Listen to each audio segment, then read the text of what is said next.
Short Answers to Common Objections Against Religion by Father Mgr de Segur. 16th Objection.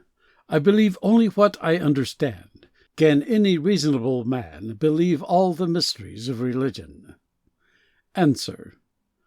Then don't believe anything, nothing in the world, not even that you live, that you see, that you speak, that you hear, etc., etc., for I defy you to understand any of these phenomena. What, in fact, is life? What is language? What is sound? What are noises, color, smell, etc.? What is the wind? Where does it begin? Where and why and how does it stop? What is cold or heat? What is electricity? What is sleep? How comes it that when I am asleep, my ears remaining open, the same as when I am awake, I hear nothing? Why and how do I awake from sleep? And what is the process? What are fatigue, sorrow, pleasure, etc., etc.? What is matter, that indescribable something which takes all forms, all colors, etc.? Who understands what it is? How is it that with my eyes, which are merely two little balls, quite black in the inside, I can see all surrounding objects, even millions of miles off, the stars, for instance? How is it that my soul would separate from my body if I did not regularly cause to enter into that body by my food certain morsels of dead animals, of plants, of vegetables, etc.? All is mystery in me. Footnote. A mystery is a truth of which we can, with certainty, know the existence, but which we cannot understand in itself, save in an imperfect manner. All things are mystery for the reflecting mind, in nature as well as in religion. It is the stamp of God's handiwork. End footnote. Even down to the most vulgar things, to the purely animal functions. What learned man has ever comprehended the why and wherefore of the wonders of nature? Who has ever comprehended a single one of them? What mysteries! And I wish to comprehend Him who has made all these beings which I cannot comprehend. I do not comprehend the creature, and yet I want to comprehend the Creator. I do not comprehend the finite, and I would comprehend the infinite. I do not comprehend even an acorn, a fly, a pebble, and I want to comprehend God and all His precepts. But it is absurd. There is nothing else to answer.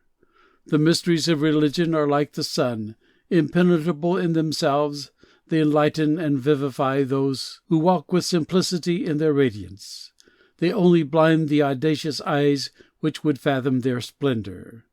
Mysteries are above reason, and not contrary to reason, in which there is a great difference. Reason does not perceive, of her unaided strength, the truth which they express. Neither does she perceive the impossibility of that truth. No, faith is not opposed to reason. Far from that, she is her sister and her helper. It is a more brilliant light which comes to add itself to a light already shining. Faith is to reason what the telescope is to the naked eye. The eye, with the aid of the telescope, sees what it could not perceive alone. It penetrates into regions which are inaccessible without that aid. Will you say that the telescope is opposed to the eyesight?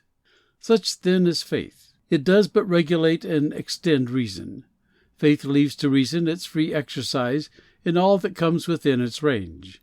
And when its natural powers have reached their limits, faith comes to its aid, raises it higher, and causes it to penetrate into new supernatural divine truths, even into the secrets of God.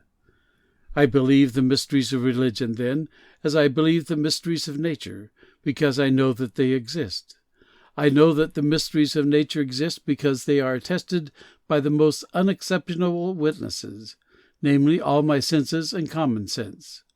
I know that the mysteries of religion exist because they also are attested by the most unexceptional witness, Jesus Christ and His Church.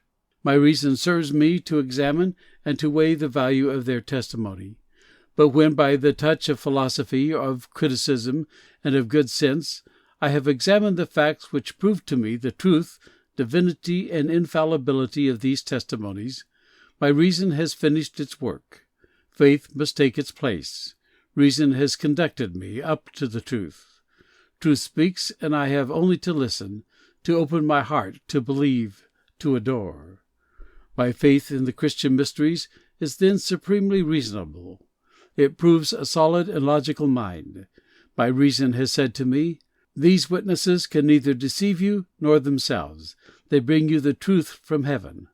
I should not be true to my reason were I not to believe their word. It is a pitiful weakness of mine to wish to believe only what one comprehends.